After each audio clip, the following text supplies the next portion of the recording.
Welcome to the INFOWARS Nightly News. I'm David Knight. It's Monday, April 27th, 2015. Today was the day of the funeral of Freddie Gray, the man who died when his spine was severed in police custody. Immediately after the funeral, hundreds of protesters confronted police, and we now learn that 7 officers have been hurt in the clashes. The police captain there said some have suffered broken bones. One of them, he says, is unresponsive.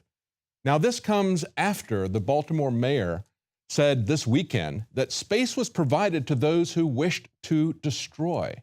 Listen to her comments, what she said. She said, "I've made it very clear that I work with the police and instructed them to do everything that they could to make sure the protesters were able to exercise their right to free speech. It's a very delicate balancing act because while we tried to make sure they were protected from the cars and other things that were going on, we also gave to those who wished to destroy, space to do that as well."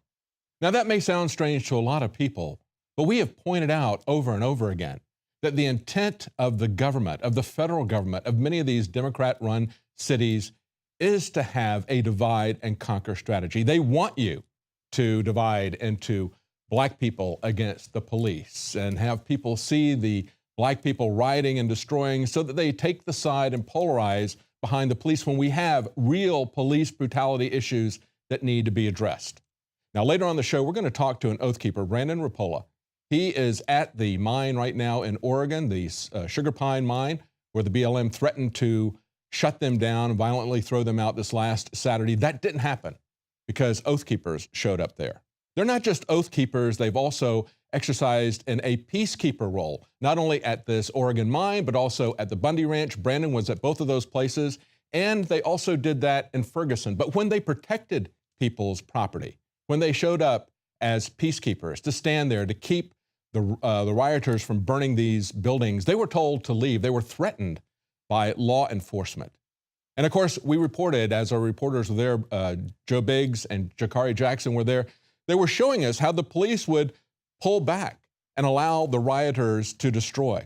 That is a policy that goes beyond just this Baltimore mayor.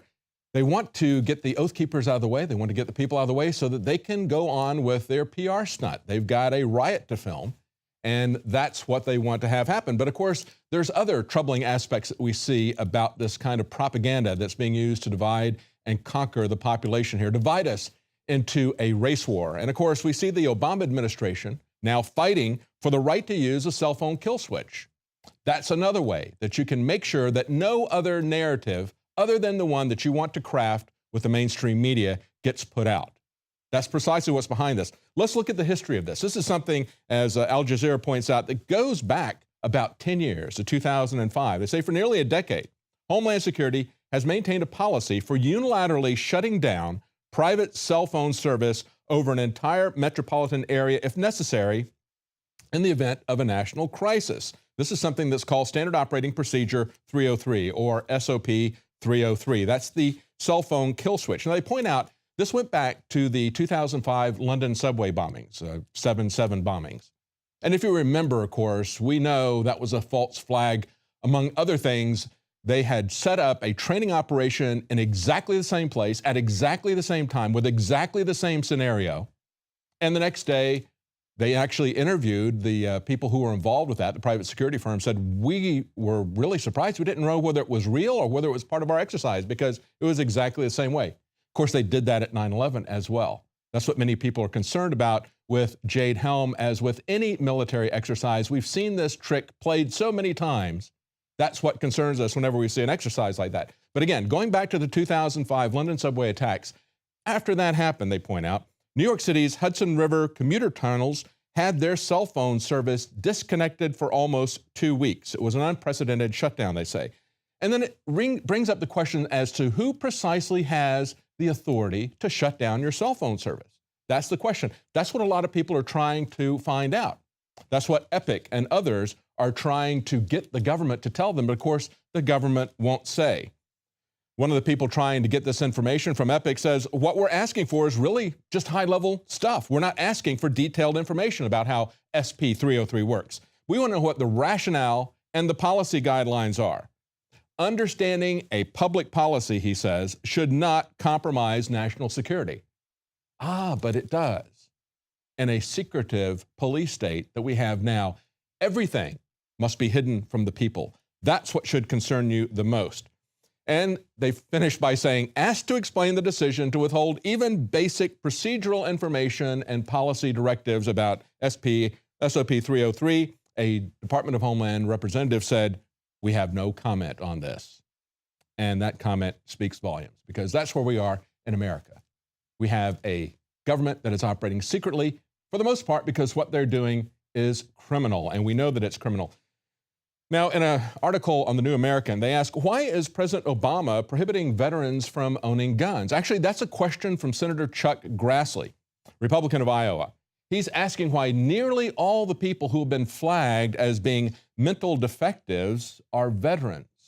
He wrote a letter to the Attorney General, Eric Holder, who is on his way out. This is part of the National Instant Criminal Background Check System, NCIS, and this is the mental defective category.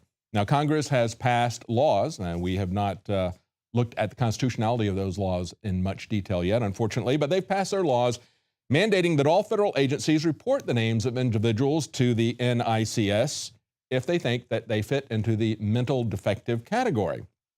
Now, inclusion on this list prohibits you from ever owning or possessing a gun.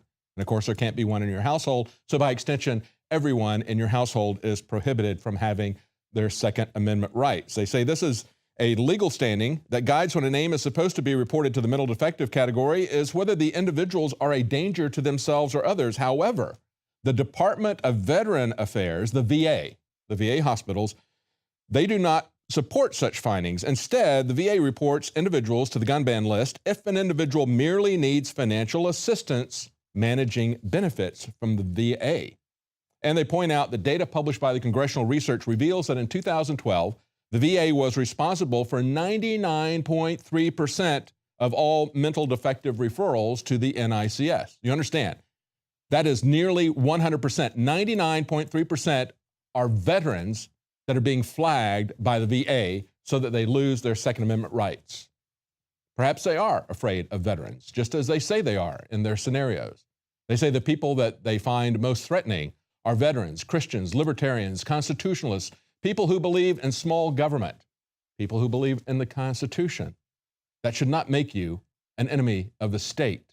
It should not mean that you lose your constitutional rights. But the VA is doing that to our veterans.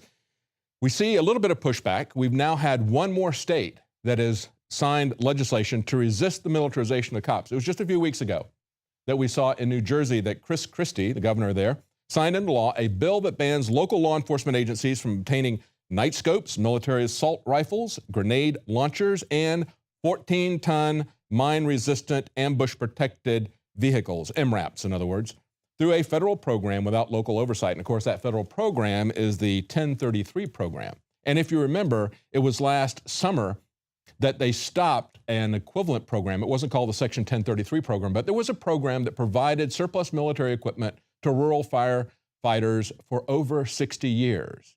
At the same time, they couldn't get enough of these MRAPs into the hands of small town police forces. They wanted to completely shut off this program that had provided surplus military equipment to small fire departments to fight fires. And of course, they need help because they're on the front lines of massive rural areas and they have very small budgets. So they truly did need that surplus equipment. This equipment is not needed. And as we saw in many places, in New Hampshire, for example, we saw a veteran who said, you are equipping the police in this small, peaceful town far better than we were equipped in Fallujah. And of course, the police chief said he needed that because they had people that were very active in that area, like libertarians. They made it very clear it was for political protest. So a couple of weeks ago, New Jersey put a limit on this type of activity. And now we see, according to the 10th Amendment Center, that Montana's governor has now signed a bill into law that would heavily diminish the effect of federal programs that militarize local police. Just understand that just as we saw today in the meeting that was in Bastrop, and they had a second meeting, we're going to talk to Jakari Jackson and Joe Biggs right after the break. But they had a meeting again, this time to address the public's concern during the day. They had already met privately with the county commissioners very quietly, as they did throughout the Southwest, in terms of operating Jade Helm, in terms of getting a rubber stamp from these county commissioners. They had another meeting today. It was purely propaganda. And I would say that when we look at what they're telling us they need this training for, we need to remember how this training has been used abroad, perhaps in ways that we don't want it to be used in abroad. We know that it is something that can easily be used here in America. We see an infrastructure of tyranny coming up with the NDAA, saying the military can retain indefinitely, without trial, anybody that the president labels. And of course, he says, as he signs it, I have no intention of doing that. Then why would you create the ability to do that? Are we going to be ruled by angels? Of course we aren't. That's why we need to have a law that puts checks upon the misuse of power. Instead, we have laws that invite the misuse of power. And we have training exercises that play this out in front of our very eyes. That's what's going on with Jade Helm. But I want to go back to our history just briefly before we go to the break. The School of the Americas is still exporting death squads. You heard a lot about this a few decades ago, how Central American death squads were trained by the American military. That is still going on. And when that is going on in other countries, when they are running psyops, when they're running unconventional warfare, when they are invading countries and then putting down resistance, calling that asymmetric warfare, when they run death squads, torture squads, as we've seen the Senate Intelligence Committee give a green light to, give a, not even a hand slap to the people who are involved in this. Whistleblowers like John Kiriakou, who pointed out, go to prison. Yet you see that General Petraeus, who leaks confidential information, gets probation. But let's go back to the School of the Americas. South American militaries have been sending soldiers to the U.S. for ethics and for human rights training for years. But we find out that in many cases they've been trained and they have produced some of the most notorious tortures and murders. Now, they point out that this is no longer called the School of the Americas. It has now been given a different name. It's now called the Western Hemisphere Institute for Security Cooperation. WINSEC, I guess we could call it. This is now in Fort Benning, Georgia. They were expelled from Panama in 1984. The School of the Americas relocated to Fort Benning, Georgia, and changed their names in 2001.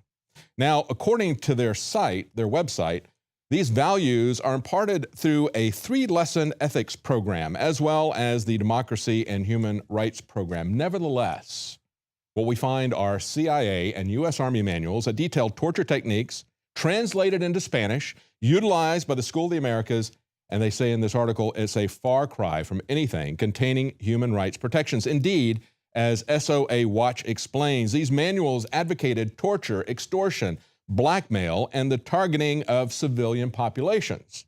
Now, if you read the briefs of what unconventional warfare is, and that is what these people are training for. And of course, if they're not going to train for martial law here in America, if they were merely going to do this abroad, this is precisely what they're training for. And we need to ask what the real mission of our military should be. Should they be given carte blanche? Should they have unlimited amounts of money, no oversight or question as to what their mission is? No. If we allow a permanent standing army to continue to do this, as Madison said, the means of defense abroad have always become the means of tyranny at home, and that is precisely what is going to happen. We're going to talk right after the break to Joe Biggs and Jakari Jackson, who attended the public meeting today. They're going to give us their take on the public's reaction to Jade Helm and to the PSYOP that we saw begin unfolding today in Bastrop, Texas, just outside of Austin. Stay with us. We'll be right back.